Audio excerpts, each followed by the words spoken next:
Atos capítulo 6.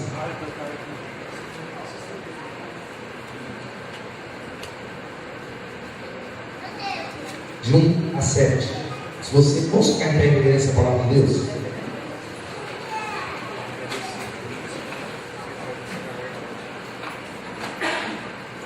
Essa é a segunda parte dessa mensagem que nós começamos a ministrar na semana passada.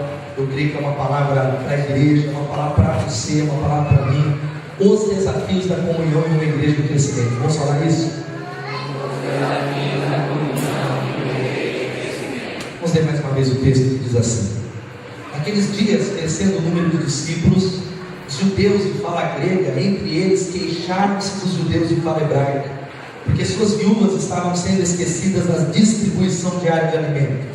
Por isso, os 12 reuniram todos os discípulos e disseram: não é certo negligenciarmos o ministério da palavra de Deus a fim de servir às mesas. Irmãos, escolham entre vocês 7 homens de bom testemunho, cheios do espírito e de sabedoria. Passaremos a eles essa tarefa e nos dedicaremos à oração e ao ministério da palavra.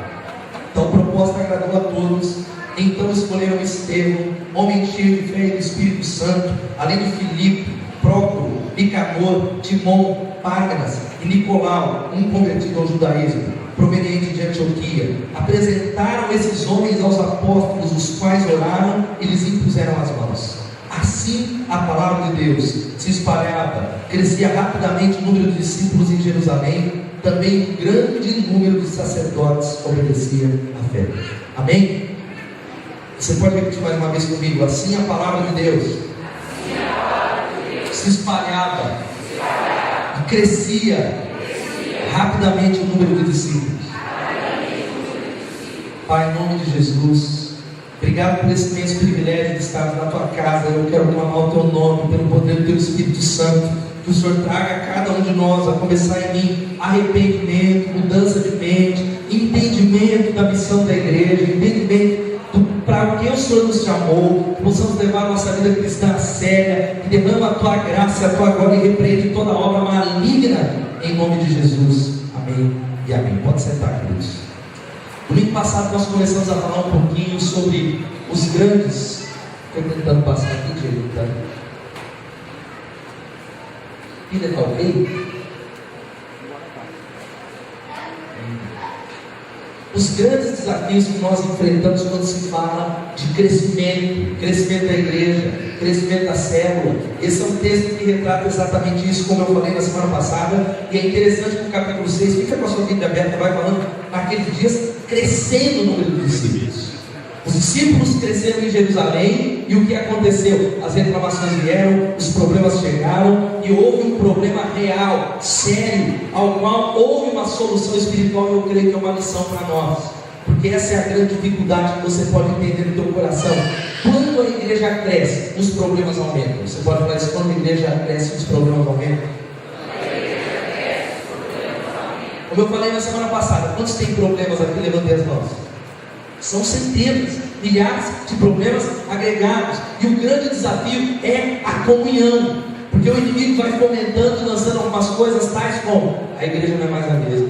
Que saudade da nossa igreja, quando ela estava lá no Antônio Franco de Lima, tinha 60 pessoas, nós estávamos mais próximos, nós estávamos talvez uns com os outros. Hoje a igreja mudou, mas essa não é a realidade. Semana passada eu falei de alguns desafios. Primeiro, superficialidade nos relacionamentos. Se nós não vigiamos, nós começamos a desenvolver relacionamentos que não são profundos. Nós não temos mais coragem de olhar nos olhos, nós não temos coragem mais de viver a verdade em amor, e nós vamos nos distanciando e o diabo começa a destruir. É por isso que as igrejas não crescem. É por isso que são poucas as igrejas, pelo menos na nossa cidade, que experimentam um crescimento sustentável, que são igrejas com saúde. A maioria das igrejas tem no máximo 300 pessoas, 200 pessoas. O desafio é passar a barreira dos 100 por causa desse paradigma. A segunda coisa que falamos na semana passada foi isso: o desafio que é reclamação, murmuração e fofoca. O texto foi falando o quê? Crescendo o número de discípulos, os judeus de fala grega, entre eles, deixaram-se os judeus de fala grega. Entre eles, é o grupo, é a panela. é a reclamação, é a murmuração. E guarda isso que eu estou falando: quando o diabo não tem sucesso nos ataques externos à igreja, ele vai usar os ataques internos. Ele vai jogar um contra o outro, ele vai fechar os teus ouvidos, o teu coração vai começar a enxergar somente o lado negativo, e talvez haverá razões para você dizer: a igreja não é mais a mesma, o pastor não é mais o mesmo, essa igreja não há ninguém que se importa. E nós vamos começando a minar a saúde da igreja, nós começando a talvez abandonar o propósito, aquele sonho, a paixão do nosso coração, e o diabo alcançou o seu tempo. A igreja não vai fechar, a igreja não vai acabar, mas a igreja deixa de avançar. É interessante que no final do texto, depois da solução para esse problema, a Bíblia termina esse trecho falando que assim que a palavra de Deus se espalhava, que crescia rapidamente o número de discípulos. Terceira coisa que nós vimos na semana passada é o quê? Uma idealização da comunhão. Uma idealização de uma comunhão que é aquela que não é a ideal, mas não é a real, que tem a ver com uma comunhão que está na sua cabeça, que é aquela comunhão que você diz assim: olha, eu acho que a célula deveria ser assim, eu creio que os pastores deveriam ser dessa maneira, eu acredito que o meu líder de célula deveria ser assim assado, eu acredito que a igreja deveria trabalhar dessa maneira. E nessa semana tem um líder de célula que conversou comigo, que ele recebeu uma mensagem no Facebook de uma outra pessoa que não está na igreja, e falou assim com ele: a igreja Batista Bethesda não é o que propaga, porque tem muita gente saindo da igreja, o povo está indo embora, por isso e por aquilo. E aí ele exortou essa pessoa, falando: Deus tem que trazer uma multidão também, minha filha. Tem algumas coisas que são trocadas, que precisam de arrependimento, que é a idealização da comunhão. E vale a pena eu repetir a palavra do Dietrich Bonhoeffer, teólogo alemão que morreu na época da Segunda Guerra Mundial, que ele falou que qualquer ideal humano introduzido na comunhão cristã perturba a comunhão autêntica e deve ser eliminado para que a comunhão autêntica possa sobreviver. Quem ama, presta atenção, o seu ideal de comunhão cristã, mais do que a própria comunhão, esse a destrói, por mais sincero, sério e dedicado que seja o seu tempo. Quem concebe uma comunhão idealizada, presta atenção, exige de Deus, dos outros e de si mesmo o cumprimento dessa visão. Entra na comunhão com exigências, estabelece a sua própria lei e de acordo com a sua vontade a chama de fracasso. Sempre que o seu ideal se destrói, vem quebrar-se a comunhão. Primeiramente torna-se o acusador dos irmãos de Deus, e por fim o acusador desesperado de si mesmo. E essa é a razão porque as pessoas vão embora das igrejas. Essa é a razão porque chegam muitos e muitos vão embora. Essa é a razão porque muita gente chega nesse lugar em qualquer outra igreja, e há um trânsito muito grande de pessoas que estão trocando usuários de igreja para igreja. Chegam apaixonados e dizem: essa é a minha igreja, essa é a visão, esse é o meu pastor. Mas no primeiro sinal de que essa idealização da comunhão não se realiza, elas saem e vão embora desgostosas, desanimadas, dizendo: a igreja não é o que eu imaginei. E qual é o caminho para isso, queridos? É a realidade de entender que você é responsável. Fala para quem está do seu lado: você é responsável pela comunhão. A comunhão é construída, é ativo, algo que tem a ver com você, meu irmão. Jesus chama você pode dizer amém? Eu me comprometo com uma igreja. Se você é membro de uma igreja, é óbvio que há outras pessoas que Deus trouxe para essa comunidade. Deus trouxe você, Deus mandou você nesse lugar, mas você precisa entender que compromisso com uma igreja local é algo sério, é algo espiritual. A igreja é a noiva de Cristo. E quando nós nos comprometemos com uma igreja, esse compromisso precisa ser como um casamento. Eu só saio dessa comunidade quando Jesus me levar. Eu não vou sair por qualquer motivo, por qualquer problema. Eu não me divorcio dessa missão, porque Deus me plantou nesse lugar. Mas não é o que nós vemos acontecer. Por isso eu quero desafiar você a entender isso. Você que se converteu nessa igreja, você que Deus trouxe, se prepare para os problemas. Essa igreja não é perfeita. Os seus líderes não são perfeitos. E aí vem uma razão para você se manter no seu compromisso: você não é perfeito. Você pode dizer: eu não sou perfeito. Está pensando o que, meu irmão? Uma coisa que viola meu coração não é as pessoas irem embora, mas é pessoas que assumem um compromisso, um pacto de membresia e vão embora sem qualquer motivo, falando mal. E a minha vontade é falar: você acha que você jogou aonde, rapaz? Quem você pensa que você é para falar mal do corpo de Cristo? Essas razões são razões infantilizadas, idealizadas, malignas, que justificam muitas vezes o nosso pequeno compromisso. Pague o preço do nome de Jesus. Talvez você está sendo atacado pelo diabo. Talvez você está passando por um momento complicado na sua vida pessoal. Quero dar uma chave para você, abrindo parênteses nessa mensagem. Sabe qual que é a chave? Sabe qual que é a solução? É uma palavrinha: quarto. Você pode falar quarto? Não é para ficar em depressão lá não. É o quarto de oração, é o quarto de estudo. Tudo começa, talvez você fala: pastor, mas não é no quarto, tem problemas reais. Mas esses problemas serão resolvidos no quarto primeiro.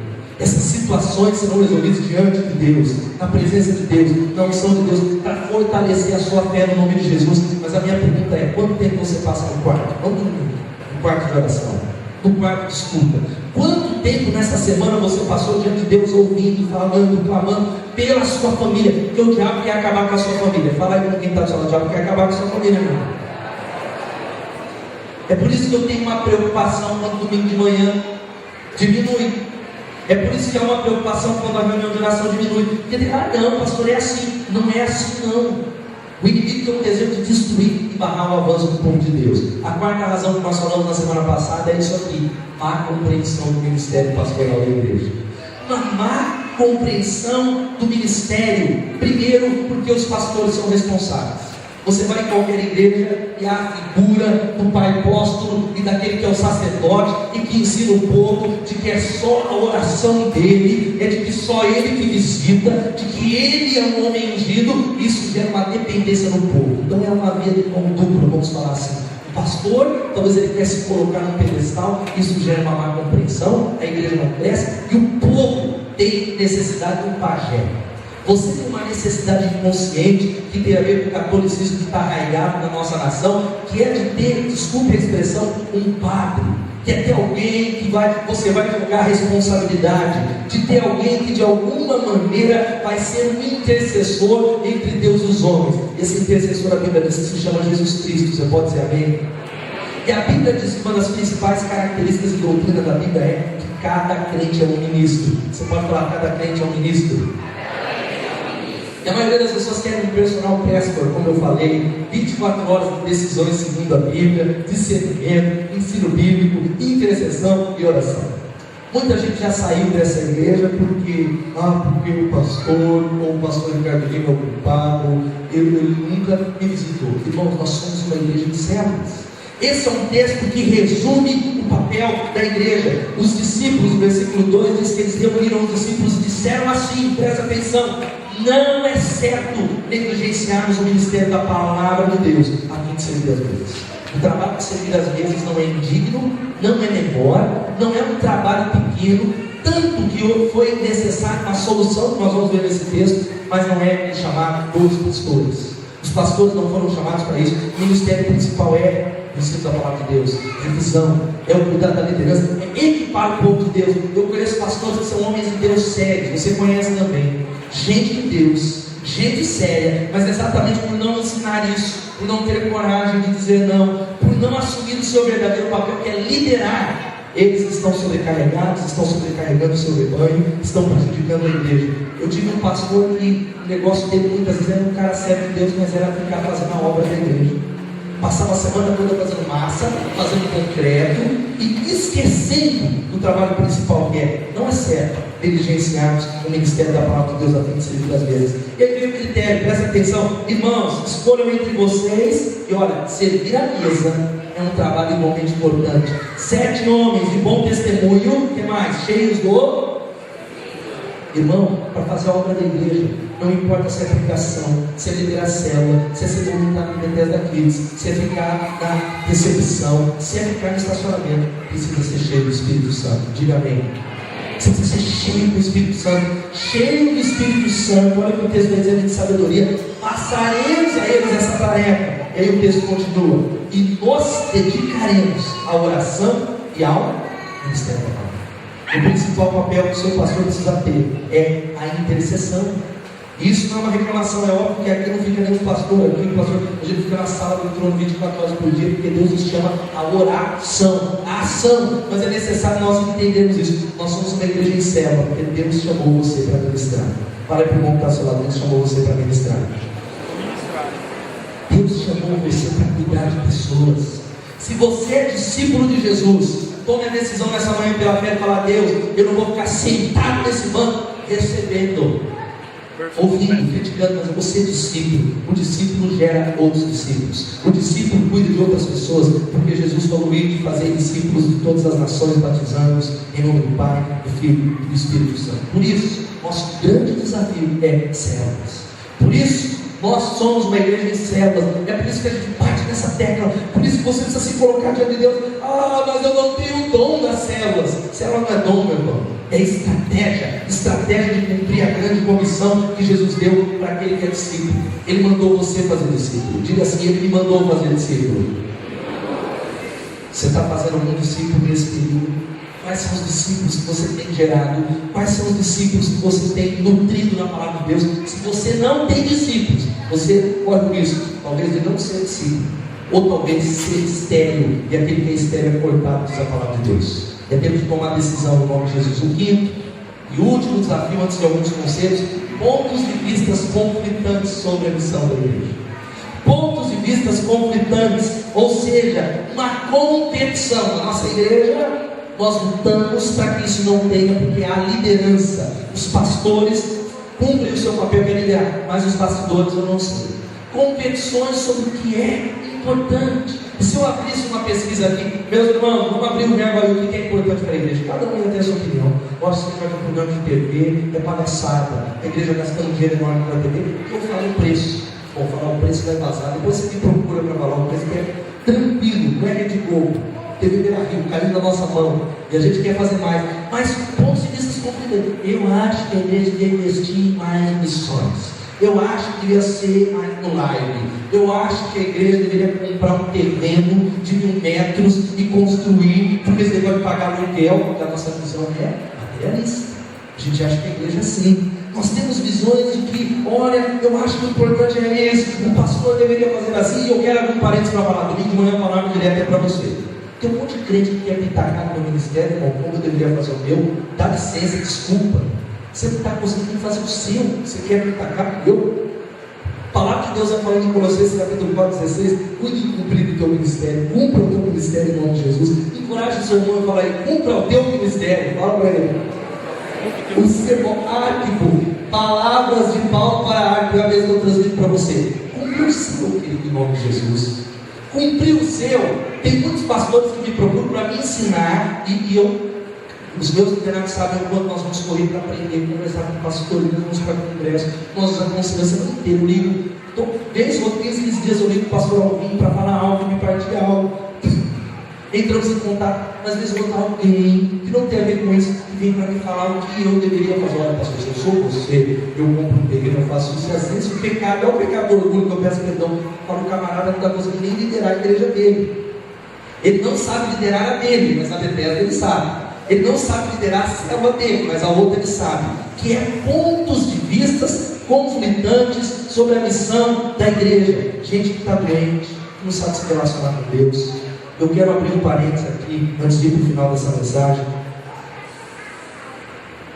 Você precisa entender que o crescimento tem um preço que precisa ser pago. Você pode dizer: o crescimento tem um preço que precisa ser pago?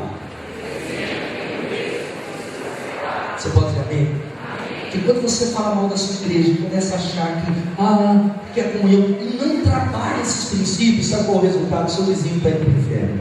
O seu familiar está longe da igreja. Há milhares de pessoas que não estão se achegando, porque nós não estamos entendendo qual é a missão da igreja. E esse preço tem a ver com mudanças, com dores de parto, com abrir mão. Todo ministério tem a ver com abrir mão de alguma coisa. Você quer ser discípulo de Jesus? Quantos querem ser discípulos? Você tem que abrir mão de alguma coisa. Você precisa abrir mão em nome de Jesus. Porque para que a igreja cresça, você precisa renunciar e ir para longe. Eu vejo hoje, estava falando com o Rodolfo no carro, vindo para cá, que uma coisa que entristece meu coração. Presta atenção, isso não é você que está nesse perfil.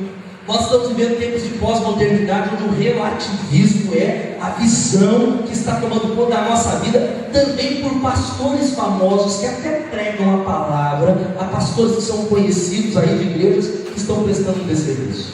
Eles pregam aquilo que parece o evangelho da graça, mas é um evangelho misturado, que está criando uma geração de pessoas que dizem assim. Eu vejo pessoas na nossa igreja que estão afastadas, estão no pecado, estão longe da igreja, e elas acham que tudo bem com elas. E de verdade elas estão convencidas de que elas estão andando com Deus. E aí começa a ficar complicado. Você fala: eu estou andando com Deus. Deus conhece o meu coração. Deus entende que eu sou sincero. Deus entende. E você conversa com pessoas que estão longe da igreja, elas creem piamente que elas estão andando com Deus. Elas creem de verdade que, olha, Deus conhece o meu coração, Deus sabe, relativismo. Mas a grande verdade, meus irmãos, que não podemos esquecer, é que a Bíblia fala de obediência. Você pode falar obediência? Você pode falar frutos? A Bíblia fala de obediência e frutos. Há muitos que estão convictos de que está tudo bem e não estão obedecendo, estão vivendo uma vida longe dos princípios da palavra de Deus, que são objetivos. Diga assim: objetivos. E não subjetivo. Subjetividade é aquilo: Deus conhece meu coração. Só Deus sabe o quanto eu o amo. E a verdade é que a igreja primitiva, presta atenção antes de eu citar 3 conselhos, se valia de um duplo testemunho como meio de alcançar e pressionar o mundo cívico incrédulo. Querigma, proclamação e koinonia, a comunhão. Não existe uma coisa sem outra. Tem um monte de igreja proclamando que não tem comunhão. Tem um monte de igreja que acha que quer comunhão sem a proclamação. Eu fecho com 3 conselhos. Quais são os conselhos então para crescermos em nome de Jesus? Primeiro, guarde isso: se responsabilize pela comunhão da sua igreja. Se responsabilize pela comunhão da sua igreja. Diga assim: eu vou me responsabilizar pela comunhão da minha igreja. Tome a iniciativa, querido. Não jogue para o seu líder. Jesus chamou você, Jesus salvou você, Jesus plantou você num corpo. Você é responsável, como diz Efésios 4:3, por manter a unidade do Espírito no vínculo da paz. Manter, você pode falar manter? Então não fique calado. Quando tiver qualquer problema de relacionamento, não engole, não, resolve. Não engole, resolve. Não deixe adoecer em nome de Jesus. Não deixa o diabo talvez fazer com que os seus ouvidos façam fofocas e insinuações. Você precisa pedir com amor. Se você ouvir alguém falando, você precisa ser um agente que se responsabiliza pela comunhão. E você precisa, no nome de Jesus, pedir com que essas pessoas parem com esse tipo de conversa. Você não pode talvez falar para o seu líder ou tapar os ouvidos e falar: ele está errado. Você tem um dever espiritual de exortá-lo, porque isso vai fazer de nós uma igreja unificada, forte em amor, como sempre fomos em nome de Jesus. Estamos ameaçados, não há fofocas, tantas, mas nós estamos ameaçados pelo distanciamento. Muitas vezes o diabo está fazendo sorrateiramente da igreja de um para com o outro. O egoísmo, a distância, a religiosidade. Eu só venho aqui, eu não me envolvo, eu não cresço. É tempo de não emprestar o ouvido, porque quando você ataca, talvez o seu irmão, você está atacando a igreja. Tome a decisão, querido, de orar pela unidade. Tome a decisão de ter um fardo e dizer: Senhor, eu quero pagar o preço, porque a minha igreja é a minha família. Eu amo esse lugar, e quanto mais essa igreja é abençoada, a minha família é abençoada. Você pode dizer amém? Segundo, sabe qual é o texto que eu falei? Faça todo esforço. Olha o que o texto diz. Vamos falar só essa parte, primeira parte. Faça todo. Dá trabalho, querido. Faça todo esforço para conservar a unidade do Espírito pelo vínculo da paz. Agora, paz não é ficar em cima do muro, em nome de Jesus. Isso é falsa paz. É a paz do diabo. Esta é a mentira, porque você tem medo de confrontar, de se ressentir. Não, a verdadeira paz é aquela que fala a verdade em amor, que se responsabiliza, que olha nos olhos, e quer em amor, que quer o bem do irmão, em nome de Jesus. Segundo, foco essencial e não periférico. Você pode falar isso? A gente pode definir isso de 3 maneiras. É para dentro, é para fora e é para o alto. Primeiro é a comunhão, é o evangelismo e é o nosso tempo com Deus, que é a adoração. É a comunhão, é o fazer discípulos, é o amar o irmão. Nós precisamos amar os irmãos, não é só a minha célula, senão vira panela. Eu amo meu irmão e, consequentemente, nós fazemos discípulos. Deus nos chamou e células são chave nesse processo. Por isso, qual é a nossa visão? Qual é a visão? Isso está acontecendo, irmãos. O diabo está batendo para você não colocar no barato. O diabo vai bater para que a sua célula não multiplique. Ele não está nem aí. Um CD, programa de televisão, ele não está nem aí. O podia ser em rede nacional, ele não está nem aí com o culto cheio no Atlético, desde que essa missão de cumprir todos os propósitos de cuidado, de comunhão e de discipular não seja realizada. Ele não está nem aí, o resto deixa acontecer, porque ele sabe que lá na frente o Paulo vai tornar. Gente vai embora, gente que vai ser pastoreada, e há algo que você não pode esquecer que o Filipenses diz que há duas coisas que não podemos fazer sozinhos. Uma, se casar, e a outra, nunca me ninguém que eu estou casando comigo mesmo, eu me aceito, em nome de Jesus, na tristeza da doença até que a morte me separe. Casar você pode ser sozinho, e outro, ser cristão, não tem como. Por isso, sabe qual que é a palavra aqui, querido? O essencial nesse processo todo é cumprir aquilo que Jesus nos mandou fazer. Discípulos, amar uns aos outros. O versículo 5 diz: tal proposta agradou a todos. Você pode falar: tal proposta agradou a todos? Então pare de ser complicado. Fala aí para quem está do seu lado: pare de ser complicado. Chega em nome de Deus. Tome a decisão de não ser dodói. Porque a dor vem, vamos dizer, o Tiago falou no meu amigo, minha tendência humana é falar: ele falou assim, tira isso pela fé, fala, vamos continuar, vamos resolver isso que é algo sério. Pare de criancice, no nome de Jesus. E o último conselho, quando ele vem aqui, assuma, sumiu o PowerPoint, mas o conselho é: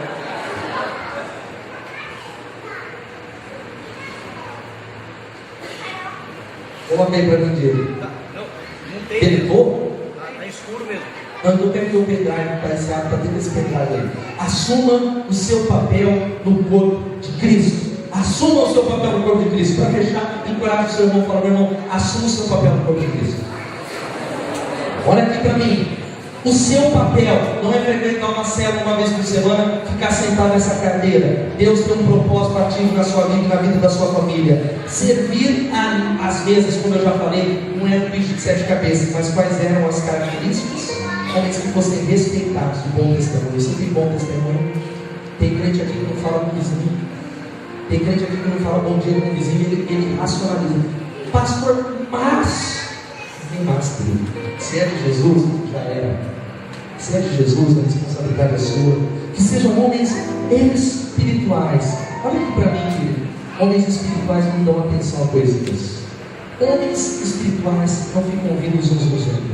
Homens espirituais, e maturidade tem a ver com como você faz as coisas. E a minha pergunta antes de orar com você é o seguinte: você está cheio do Espírito Santo ou cheio de si? Está cheio do Espírito? Ou cheio de você, dos seus projetos, dos seus planos? Porque qualquer coisa que a gente faz na igreja tem a ver com renúncia, queridos. Eu estou servindo a Jesus há mais de 20 anos. Eu estava dirigindo e pensando que a minha vida inteira, desde que eu tenho 6 anos de idade, domingo para amanhã eu estou na casa de Deus. E pensando nas denúncias que eu fiz, muitas vezes até de jogar futebol, eu era menor, quem me conhece mais tempo sabe o quanto eu gostava disso. Abdiquei por causa de uma coisa que eu pensava: Deus, servir a Deus também é renunciar a alguma coisa. Eu nem renunciar o que me sobra, renunciar o que é importante, aquilo que é valoroso. E eu vim dirigindo, dando graças a Deus. Eu falei: Deus é alguém que nunca vai deixar você no débito, Ele sempre vai pagar você. Aquilo que você acha que é um esforço, Ele vai recompensar, Ele vai honrar, Ele vai abençoar, em nome de Jesus. E eu fecho desafiando você a orar e entender que função e ministério todo mundo tem, mas qual que é o seu? Qual é a sua função? Qual é o seu ministério? E nós queremos ser uma igreja para pessoas que sejam maduras. Esse é o testemunho. Tem gente que acha que a gente está atrás da multidão. Não, você sabe que não. A gente madura. Nós queremos crianças. Nós somos uma igreja para crianças também, mas que não sejam crianças eternas. Gente que chega, a gente que cresce em nome de Jesus. Eu quero desafiar você a ficar em pé.